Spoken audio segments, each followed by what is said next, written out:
আসসালামু আলাইকুম প্রিয় বাংলাদেশ। আমি যেখানে আছি সবুজের অরণ্যের সামনে। সবুজের একটা প্রাকৃতিক ক্ষমতা আছে। আল্লাহ তাআলা সবুজের মাঝে একটা আলাদা রকম শক্তি দিয়েছেন। শক্তিটা হলো এই, মানুষ যখন তার মনের ভিতরে, মন মানসিকতার ভিতরে যখন খারাপ কিছু চিন্তা করে, খারাপ কিছু ভাবে বা ব্যক্তি স্বার্থকেন্দ্রিক কিছু চিন্তা করে বা তার মনের ভিতরে বিভিন্ন রকম দুনিয়াবি স্বার্থ নিয়ে যখন চিন্তা করে, তখন হলো তার ভেতরে আহ, একটি মনস্তাত্ত্বিক স্বৈরাচার বা মনস্তাত্ত্বিক ফ্যাসিজম তৈরি হয়, মানসিক ফ্যাসিজম তৈরি হয়। এগুলো বিভিন্নভাবে হতে পারে, মানুষের দীর্ঘদিনের কষ্টের ভেতরে হতে পারে, না পাওয়ার ভিতরে হতে পারে, বা লোভ লালসা থেকে হতে পারে, ব্যক্তি স্বার্থ চরিতার্থ করা থেকে হতে পারে, বিভিন্নভাবে হতে পারে। আপনি একজন সাধারণ মানুষ হয়েও আপনি হতে পারেন একজন স্বৈরাচার। কিভাবে, কীরকম, আজকের আমি সেই বিষয়টি সবার কাছে ক্লিয়ার করব। আর আমার আজকের আলোচনার বিষয়বস্তু হলো দ্য সাইকোপ্যাথি অফ ফ্যাসিজম, মনস্তাত্ত্বিক ফ্যাসিবাদ। এটা কি, এটা কিভাবে আসে এবং এটা দূর করার পদ্ধতি কী, সেটা নিয়ে প্রথমত আমি যেটা বলতে চেয়েছিলাম, সবুজের একটা প্রাকৃতিক ক্ষমতা আছে মানুষের ভেতরে। এই যে খারাপ যত গুণাগুণ আছে, যখন মানুষের, আমাদের চোখ হলো সরাসরি আমাদের মন ও মস্তিষ্কের সাথে সংযুক্ত। আমার মস্তিষ্ক সরাসরি আমাদের হার্টের সাথে সংযুক্ত। অর্থাৎ আমাদের চোখ যে সিগন্যাল দেয়, সেই সিগন্যালটা আমাদের মস্তিষ্কে যায়, মস্তিষ্ক ওটাকে অ্যানালাইসিস করে আমাদের হৃদয়ে পাঠায়, আমাদের মন সদুত্তর দিলে দেন আমাদের মস্তিষ্ক তার কার্যক্রম পরিচালনা করে আমাদের বডির শরীরের বিভিন্ন অঙ্গ প্রত্যঙ্গ, চোখ, মুখ, কান, নাক, হাত, পা সহ সমস্ত অঙ্গ প্রত্যঙ্গ সর্বশেষ ধাপে আমাদের মস্তিষ্কের মাধ্যমে শরীরের বিভিন্ন জায়গায় রক্ত সঞ্চালন করে কার্যক্রম পরিচালনা করতে সক্ষম হয়। তো সবুজের এমন একটা ক্ষমতা আছে, সেই ক্ষমতা হলো আমরা যদি সবুজের মাঝে কাটাই, আমাদের এই খারাপ বা যত প্রকার খারাপ চিন্তাভাবনা আছে, এই খারাপ থটসগুলো আমাদের ভেতর থেকে চলে যায়। এবং আমরা যত বড় ডিপ্রেশনে থাকি, যত বড় চিন্তায় থাকি, যত বড় ঝামেলার ভিতরে থাকি, সেটা হোক ব্যক্তিগত, পারিবারিক, রাজনৈতিক, সামাজিক, আমাদের সেই ডিপ্রেশনগুলো দূর হয়ে যায়। এটা হলো সবুজের লেন্স পাওয়ার। আমরা যদি সবুজ দেখি, সবুজের ভিতরে থাকি, তখন এই সবুজ দেখার মাধ্যমে আমাদের চোখের ভিতরে প্রশান্তি আসে এবং আমাদের মস্তিষ্ক ঠান্ডা হয়, এবং মস্তিষ্ক তার ভেতরে যে আমাদের ক্রিয়েটিভ ব্রেন আছে, সেই ক্রিয়েটিভ ব্রেন ওপেন হয়। এখন আপনারা জানতে চান আমাদের ক্রিয়েটিভ ব্রেন কি? আমাদের হিউম্যান মস্তিষ্ক, আমাদের যে মাথা, এর ভেতরে আল্লাহ তাআলা একটা পৃথিবীর সবচেয়ে মূল্যবান যে জিনিসটা, সেইটা আমাদেরকে দিয়েছেন, সেটার নাম হলো হিউম্যান ব্রেন। এই হিউম্যান ব্রেন এমন একটা জিনিস, এটা পৃথিবীর সব সম্পদ আপনাকে যদি এনে দেওয়া হয়, সেইটার যে ভ্যালু আর আপনার এই যে মগজ, আপনার যে মাথা, এর ভ্যালু এক হবে না। এটা এত একটা ভ্যালুয়েবল জিনিস আছে, জিনিস যেটা বলে প্রকাশ করা যাবে না। আমার কথা যদি আপনাদের বিশ্বাস করতে সমস্যা হয়, আপনারা বিভিন্ন সাইকোলজিক্যাল বই আছে, সেগুলো পড়তে পারেন, বা বিভিন্ন রকম বিভিন্ন রকম ডাক্তার আছে যারা হিউম্যান ব্রেন নিয়ে গবেষণা করে। Doctor Adil sir, maybe Adilur Rahman ওনার নাম। ওনার কিছু ব্রিফ আছে, সেগুলো শুনতে পারেন। অথবা আপনারা বিভিন্ন জায়গায় ডাক্তারের কাছে পরামর্শ নিতে পারেন যে আমি কথাগুলো কি বলছি। আমাদের হিউম্যান মস্তিষ্কের 2টা পার্ট। একটা পার্ট ডান পাশের যে পার্ট, ওই পার্টটাকে বলা হয় ক্রিয়েটিভ ব্রেন। আর আমাদের বাম পাশের যে পার্ট, সেই পার্টটাকে বলা হয় লজিক্যাল ব্রেন। তো আমাদের মস্তিষ্কে সবচাইতে ভালো যে সাইডটা হলো সেইটা ডান পাশে থাকে, এটার নাম ক্রিয়েটিভ ব্রেন। এই ক্রিয়েটিভ ব্রেন সবসময় ওপেন থাকে না। তবে আমাদের মস্তিষ্কের ভিতরে যে লজিক্যাল পার্টটা আছে এটা হলো বাম পাশে থাকে। লজিক্যাল পার্টটা সবসময় ওপেন থাকে। তো আমরা যখনই আমাদের যে কোনো একটা কাজ করি, যে কোনো একটা চিন্তা করি, যে কোনো একটা কথা বলি, তখন আমাদের এই লজিক্যাল ব্রেন সেইটাকে অ্যানালাইসিস করে আমাদের মুখের মাধ্যমে বা আমাদের চোখের মাধ্যমে, হাতের মাধ্যমে বা পায়ের মাধ্যমে এটার সিগন্যাল পাঠায়। যদি দেখা যায় যে আমরা একটা জিনিস, ভালো একটা কাজ করতে চাচ্ছি, কিন্তু ভালো কাজটা আমাদের মগজে এসেছে, অথচ আমরা ব্যক্তিগতভাবে যেই কথা, ধরেন আমি একটা বক্তব্য দিতে গিয়ে আমি একটা কথা বলতে চাই, কিন্তু আমি একটা কথা বলতে চাই, কিন্তু আমি যেটা বলতে চাই আমি সবার সামনে বলে ফেললাম তার উল্টোটা। এরকম হয়, যারা বক্তৃতা দেয় তারা এটা আমার কথাটা বুঝতে পারবেন যে আমি একটা জিনিস বক্তৃতা করছি, তো আমি যদি বক্তৃতা করার পর এরপর আমি বলতে চাই একটা, কিন্তু আমার মুখ দিয়ে বের হয়ে গেল আরেকটা। এই কাজটা কে আপনাকে বাধা দিল? যে লোকটা বাধা দিল, যে লোকটা আপনাকে ভালো কাজটা করতে দিল না, হ্যাঁ, ভালো কথাটা বলতে দিল না, সেই লোকটার নাম হচ্ছে লজিক্যাল ব্রেন। এটা বাম পাশে থাকে। আপনাকে সবসময় বাম দিকে টানবে, মানে লেফট সাইডে টানবে, সবসময় আপনাকে খারাপ কাজ করতে উৎসাহিত করবে। ঠিক আছে? এটা লজিক্যাল ব্রেন সবসময় কাজ করে, সবথেকে বেশি দ্রুত কাজ করে কোন সময় জানেন? আপনার ভিতরে যখন রাগ থাকে, কষ্ট থাকে, ঝামেলা থাকে, আপনি যখন ডিপ্রেশনে থাকেন, তখন আপনার লজিক্যাল ব্রেনটা প্রচুর পরিমাণে কাজ করবে। এইটা না এইটা, ওইটা না ওইটা, ওইটা না ওইটা, এভাবে হবে না, না না না না ওইভাবে হবে, এরকম ব্যাপার। তো আমি যে জিনিসটা বলতে চাই, আমি যে বিষয়টা নিয়ে আলোচনা করতে চাই, আমরা পয়েন্টে আসি। সেই বিষয়টা হলো দ্য সাইকোপ্যাথি অফ ফ্যাসিজম। আমাদের মনের ভিতরে বা আমাদের মস্তিষ্কের ভিতরে ফ্যাসিজমটা কি বা কেন থাকে, কিভাবে তৈরি হয়। ধরেন আপনি প্রচুর পরিমাণে বিগত সময়ে রাজনৈতিক বিষয়ে কথা বলতে হয়। আমার কথা বলতে বলতে আমি রাজনীতি ছাড়া কথা বলতে পারি না, এটা স্বাভাবিক আমার স্বভাব। কারণ রাজনীতি, ব্যক্তিগত সমাজনীতি, পরিবারতন্ত্র, এগুলো প্রত্যেকটা জিনিস মানুষের জীবনের সাথে ওতপ্রোতভাবে জড়িত। আপনি চাইলেও আপনি রাজনীতি ছাড়তে পারবেন না। আপনি যদি রাজনীতি ছেড়ে দেন, রাজনীতি আপনাকে ছাড়বে না। যেমন বিগত আমলে আমি যে সমস্যার ফেস করেছি বা যেই ধরনের সমস্যা শিকার হয়েছি, এটার সাথে রাজনৈতিক কোনো সংশ্লিষ্টতা ছিল না। আমি নিরাপদ সড়ক আন্দোলনে সাধারণ একজন মানুষ হিসেবে, এদেশের সাধারণ একজন নাগরিক হিসেবে নিরাপদ সড়ক আন্দোলনে আমি অংশগ্রহণ করেছিলাম, বা আমি নিরাপদ সড়ক আন্দোলনের যারা ব্যবস্থাপনা করেছিল তাদেরকে একটু ধন্যবাদ দিয়েছিলাম। এটাই হলো আমার ভুল। তার জন্য আমার জীবন থেকে অনেক মূল্যবান, গুরুত্বপূর্ণ সময়, যেই সময়টা হয়তো আমার নিজের উন্নয়ন করতে পারতাম, আমার দেশের জন্য করতে পারতাম, আমার পরিবারের জন্য করতে পারতাম, সেটা আমি করতে পারিনি। তো ফ্যাক্ট হলো, রাজনীতি আপনি যদি করতে নাও চান, রাজনীতি আপনাকে টানবে, এটাই স্বাভাবিক। আপনি যদি একটা রাষ্ট্রের নাগরিক হন, রাজনীতিতে আপনি প্রত্যক্ষভাবে পরোক্ষভাবে জড়িয়ে পড়বেনই। এটা হলো আপনাকে যদি রাষ্ট্রের নাগরিক না হয়ে আপনি দূর দেশে একেবারে রূপলালের মতন একলা থাকতে চান, তো সেক্ষেত্রে আপনার রাজনীতি করতে হবে না। তো রাজনীতি করতে করতে বা ব্যক্তিগত সমাজ জীবন, পারিবারিক জীবন পরিচালনা করতে করতে আপনি কিভাবে একজন সাইকোপ্যাথি অফ ফ্যাসিজম বা ফ্যাসিবাদের সৃষ্টি করেন, বা আপনি একজন স্বৈরাচার কিভাবে হন, ব্যক্তিগতভাবে আপনি একজন স্বৈরাচার কিভাবে হন, সেইটাই মূল আলোচ্য বিষয়।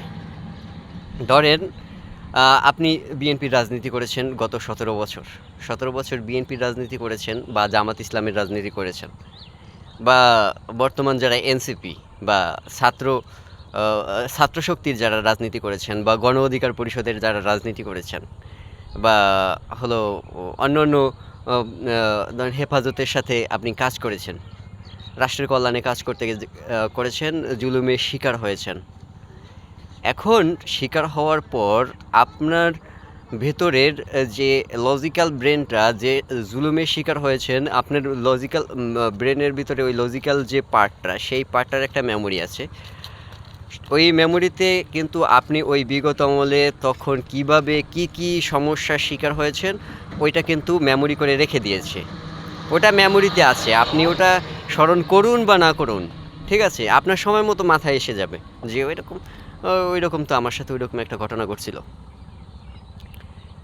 তো যখন ওই রকম হয় আপনার ভিতরে তো তখন আপনার মস্তিষ্কের ভেতরে একটা স্বৈরাচার অবস্থান করছে যে শেখ হাসিনা বা তৎকালীন সরকার বা তৎকালীন আওয়ামী লীগ তো আমাকে দিয়ে এই কাজগুলো করেছে বা আমাকে দিয়ে এই কাজগুলো করিয়েছে বা এরকম আমার উপর জুলুম করেছে। অর্থাৎ আপনি শিখে গেলেন যে কিভাবে আপনার আরেকজনের প্রতি ফ্যাসিবাদী আচরণ বা স্বৈরাচারী আচরণ করতে হয়। এটা হলো আপনি জেনে গেলেন, আপনি বুঝে গেলেন, আপনার মস্তিষ্ক এটা লিখে নিয়ে গেল। এখন আপনি কি হলেন? আপনি ক্ষমতায় আসলেন।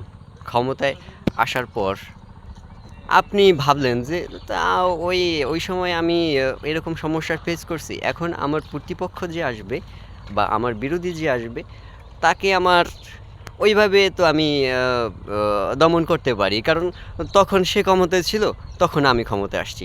অর্থাৎ সে ক্ষমতায় ছিল, তখন আপনি কি করলেন? আপনি তার দ্বারা জুলুমের শিকার হলেন। শিকার হয়ে আপনার মস্তিষ্ক ওইটা লজিক্যাল ব্রেনটা রেখে দিল। আর এখন আপনি ক্ষমতায় আসছেন, এখন সময় আপনার। সে দুর্বল, আপনি শক্তিশালী।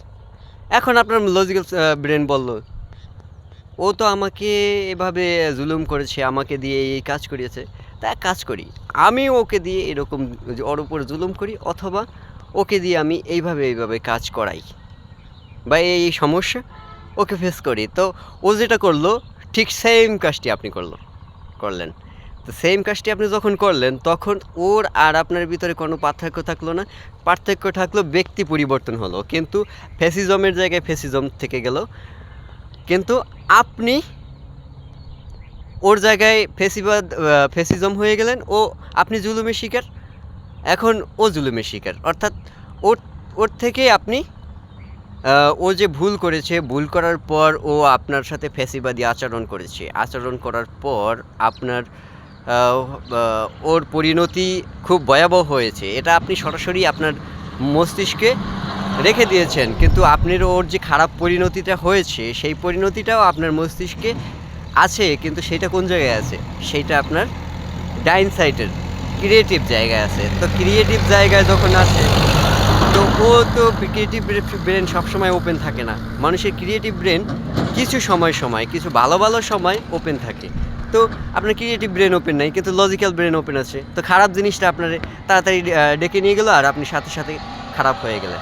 তো বিষয়টা কি? বিষয়টা হলো এই, বিগত দিনে আপনি জুলুমের শিকার হয়েছেন, আপনি সমস্যার শিকার হয়েছেন, আপনি বিভিন্ন রকম ঝামেলার শিকার হয়েছেন, অসুবিধার শিকার হয়েছেন। এখন দেখলেন যে আপনি ক্ষমতায় আসছেন, তা আপনিও ওর মতন ওই রকম স্বৈরাচারী করবেন। আপনি যদি তখন ওই রকম স্বৈরাচারী করেন, তখন ওর আর আপনার ভিতরে যখন কোনো পার্থক্য থাকলো না, তখন সমাজের কী ক্ষতি হলো বা রাষ্ট্রের কী ক্ষতি হলো? তখন রাষ্ট্রের ক্ষতি হলো এই যে রাষ্ট্র ব্যক্তি পরিবর্তন করে, রক্ত দিয়ে, ত্যাগ দিয়ে, জীবন দিয়ে রাষ্ট্র যেই ফ্যাসিবাদী কাঠামোটা পরিবর্তন করতে চাইলো, সেই ফ্যাসিবাদী কাঠামোটা পরিবর্তন করতে পারলো না। ভাই, নবীজি সাল্লাল্লাহু আলাইহি ওয়াসাল্লাম বলেছেন, ক্ষমা, উদারতা, এটা হলো মহত্বের লক্ষণ। তবে অপরাধ যে করেছে তার যথোপযুক্ত শাস্তি হওয়া যোগ্য, তবে সেটি একটি নির্দিষ্ট বলয় বা সীমারেখার ভিতরে থাকা উচিত।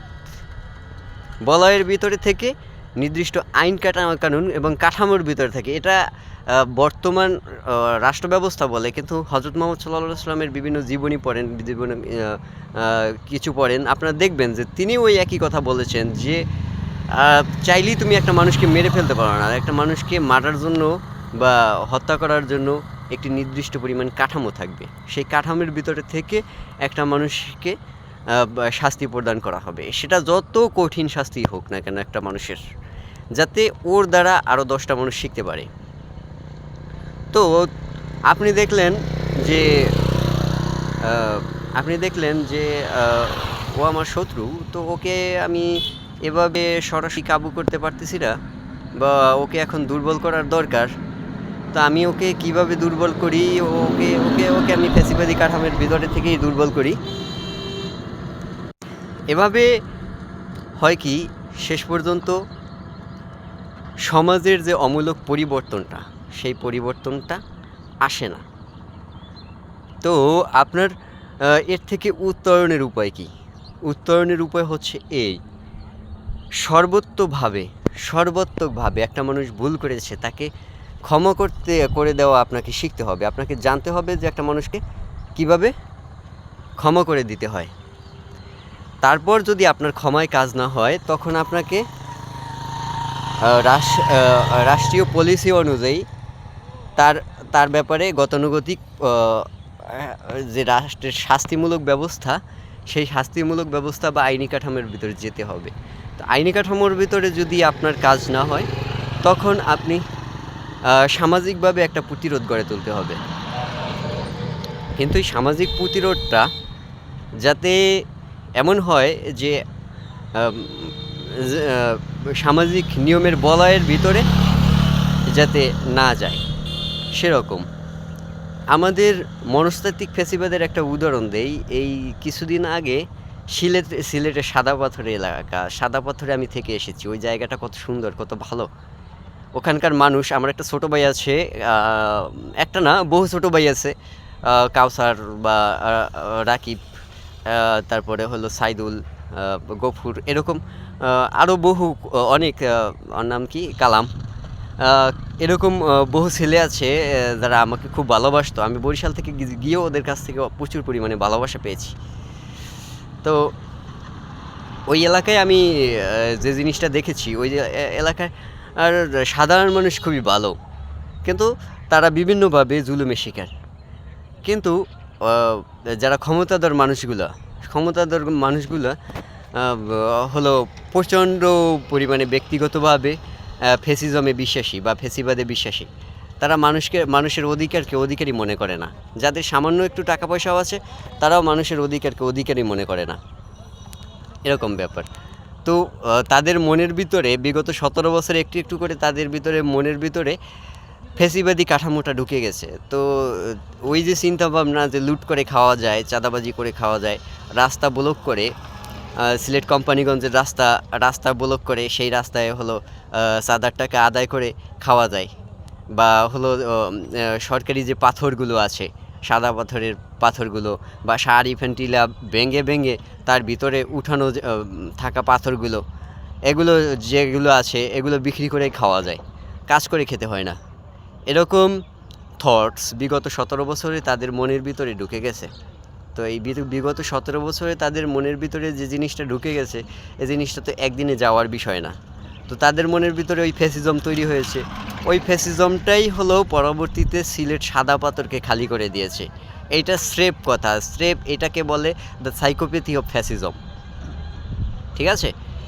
দেন জিনিসটা আমি সাইকোপ্যাথি অফ ফ্যাসিজমের বিরুদ্ধে আমি দাঁড়াবো। তো সাইকোপ্যাথি অফ ফ্যাসিজম, আমি ফ্যাসিবাদের, আমি মন মানসিকতার দিক থেকে একজন স্বৈরাচার হব না, একজন ফ্যাসিবাদ, আমি মন মানসিকতা থেকে ফ্যাসিবাদ হব না। এই রাষ্ট্র কাঠামোর ভেতরে যদি যতবার আমরা নিজেদের মনের ভিতর অবস্থান করা যে স্বৈরাচার, বা আমাদের মস্তিষ্কের ভিতরে অবস্থান করা যে স্বৈরাচার, এটাকে আমরা যদি রাষ্ট্রীয়ভাবে যদি নির্মূল করতে না পারি, তাইলে এদেশে যে সরকারি যে দল ক্ষমতায় আসুক না কেন, এই দেশে বারবার হলো ফ্যাসিজম বা ফ্যাসিবাদের সাইকোপ্যাথি অফ ফ্যাসিবাদের সাইকোপ্যাথ শেখ হাসিনা তো ফ্যাসিবাদের সাইকোপ্যাথি অফ ফ্যাসিজমের সর্বশেষ উদাহরণ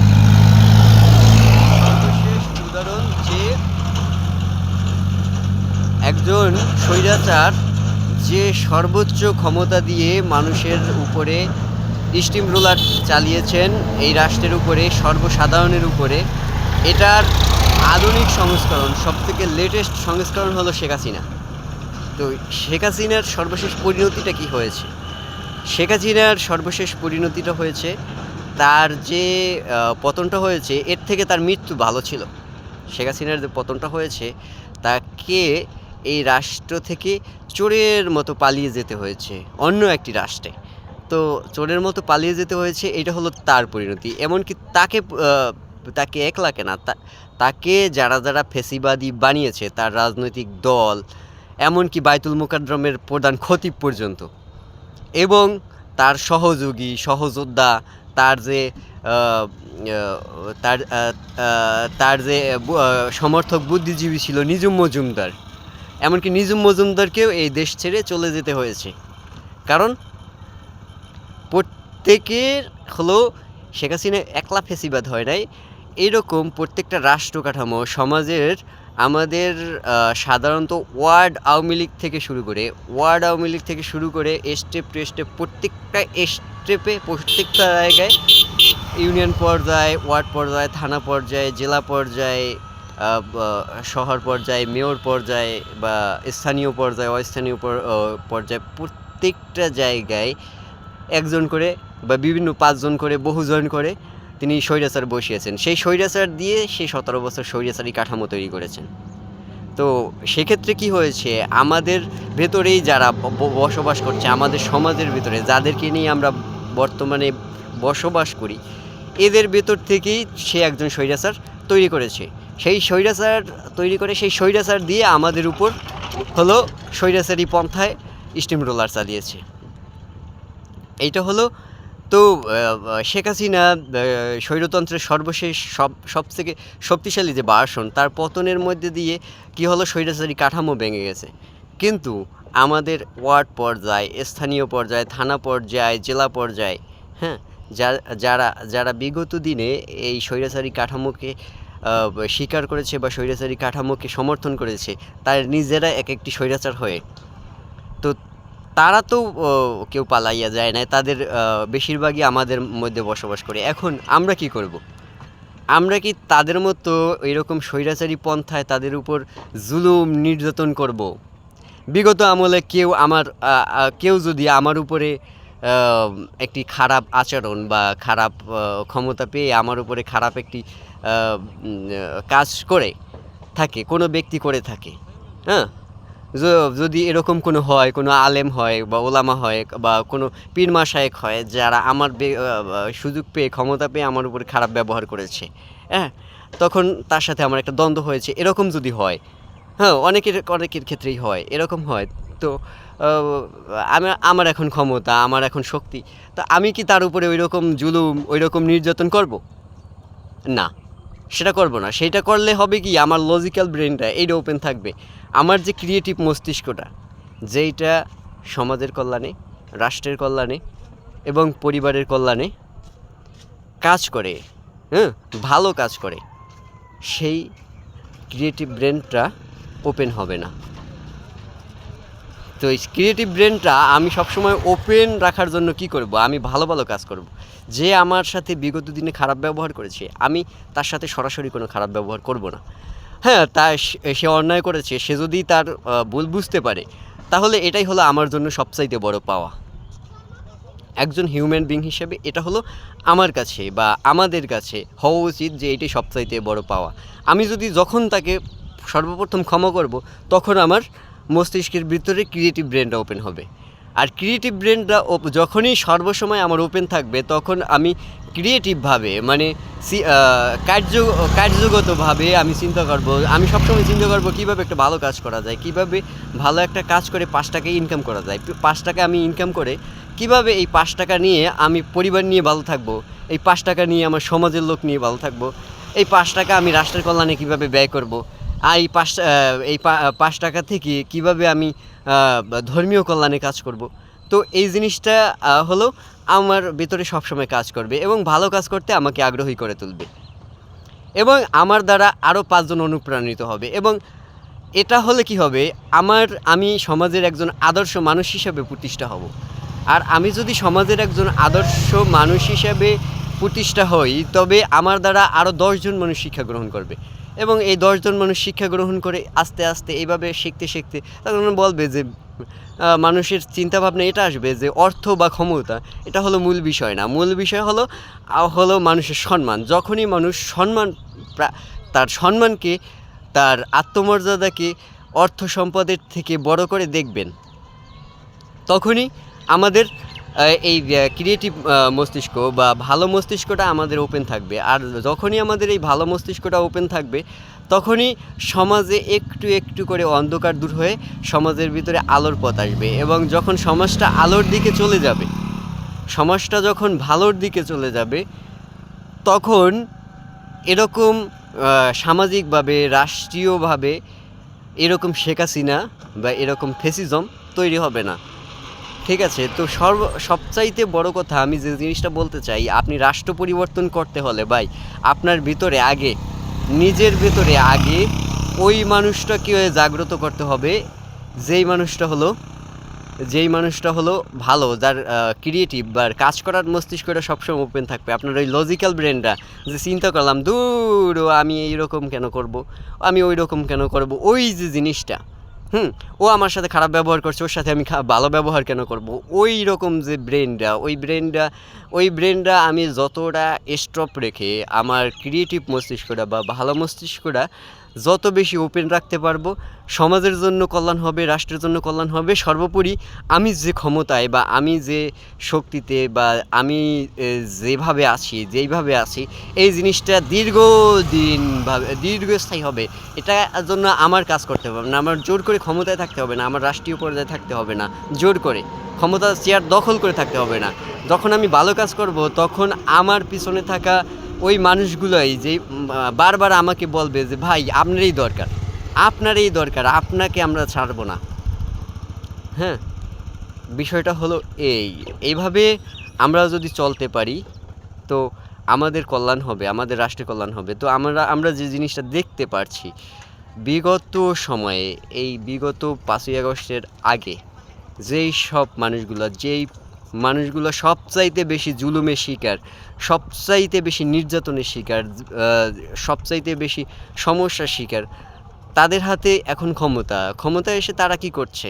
আপনি এককভাবে একটি রাজনৈতিক দলকে দোষারোপ করলে হবে না। চাঁদাবাজ বা দুর্নীতিগ্রস্ত মানুষ যে একটি রাজনৈতিক দলে আছে তা না, মাথায় টুপি পরা যারা রাজনৈতিক দল, হ্যাঁ, তাদের ভিতরেও কিন্তু চাঁদাবাজ আছে, তাদের ভিতরেও কিন্তু রেপিস্ট আছে, তাদের ভিতরেও ঘুষখোর আছে।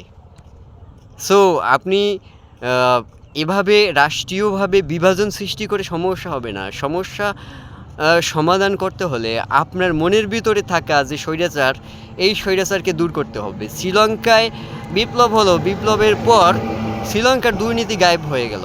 আর আমাদের বাংলাদেশে কি হলো, বিপ্লবের পরে যারা বিপ্লব করলো, যারা ত্যাগ করলো, তাদের প্রাপ্য বিপ্লবটাই গায়েব হয়ে গেল। এটা কে করেছে? এই দেশের জনগণ যারা বিপ্লব করেছে তাদের সমঝোতার কারণেই তো করতে পেরেছে। যারা বিপ্লব করেছে তারা যদি বিপ্লবের প্রশ্নে অনড় থাকতো, সর্বোপরি যদি এভাবে চিন্তা করতো যে আমার ক্ষমতা মুখ্য নয়, আমার ক্ষমতার থেকে রাষ্ট্রের অমূলক পরিবর্তনটা জরুরি, তাহলে সমাজের যে আইন শৃঙ্খলার পরিস্থিতির যে অবনতি এটা হতো না। সমাজের অর্থনৈতিক যেই সমস্যাগুলো আসছে বা সমাজের লুটপাট, চাঁদাবাজির যে সমস্যাটা এটা আসছে, সমাজের নৈতিক অবক্ষয় এটা আসছে, সমাজের বিভাজনের রাজনীতি, একদল মানুষ আছে, একদল শাহবাগী মানুষ আছে যারা দেশের থেকে দেশের খেয়ে দেশের পরে বিদেশের হয়ে কাজ করছেন। তারা বামের নামে, বাম সংগঠনের কথা বলে রাম সংগঠনের নামে রাষ্ট্র চালাচ্ছেন। কেন ভাই? আপনি বাম সংগঠন করেন, সমস্যা কি? রাষ্ট্রের কাঠামোর ভিতরে থেকে করেন ভাই। আপনি ওই বিদেশ থেকে আনা রাম সংগঠন আপনার চালানোর কেন দরকার ভাই? আপনার তকদিরে, আপনার ভাগ্যে যদি ক্ষমতা লেখা থাকে, আপনি ওই বাম সংগঠন করে একদিন একজন রাষ্ট্রের প্রধানমন্ত্রী হন। আপনি জনগণের ভালোবাসা, জনগণের পালস মতো কথা বলতে শেখেন, ঠিক আছে?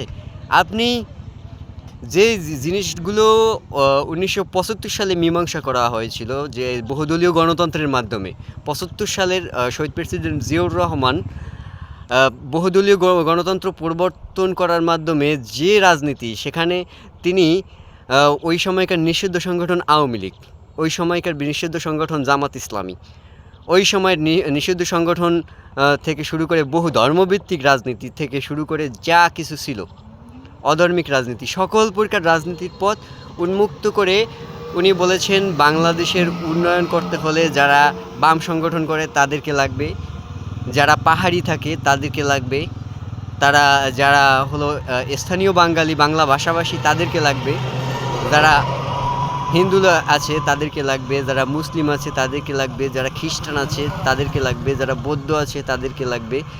সর্বোপরি সকল প্রকার মানুষ সম্মিলিতভাবে যদি কাজ করে তবেই রাষ্ট্রের কল্যাণ সম্ভব। এটা আমি না, এটা শহীদ প্রেসিডেন্ট জিয়াউর রহমান তৎকালীন সময় তার বক্তৃতাগুলো একটু বড় করে, বা তার লেখা কিছু বই আছে, বা তার সম্পর্কে তার আত্মীয় স্বজন, বন্ধুবান্ধব এবং কি তার সাথে যারা রাজনীতি করেছেন, তার সাথে যারা চলেছেন বুদ্ধিজীবী, প্রত্যেকটা মানুষ তার সম্পর্কে কিছু বই লিখেছেন। এগুলো আপনারা যদি পড়েন তো জানতে পারবেন যে তিনি 1975 সালের এই বিভাজনগত সমস্যা 1975 সালে সমাধান করে দিয়ে একটি নতুন রাজনৈতিক ব্যবস্থা, নতুন সিস্টেমের পরিবর্তন করেছিলেন। তো সেই সিস্টেমটা হলো সর্বপ্রথম বাধাগ্রস্ত হয় যখন তার মৃত্যুর পরে স্বৈরাচারী সরকার এরশাদ ক্ষমতায় আসে।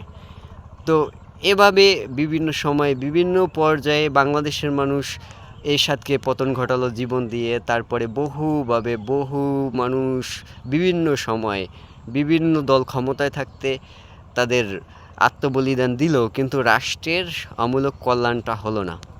কল্যাণটা না হওয়ার কারণ আমাদের ভেতরেই এক শ্রেণীর মানুষ আছে যাদের মনের ভিতরে স্বৈরতান্ত্রিক মানসিকতা বাস করে।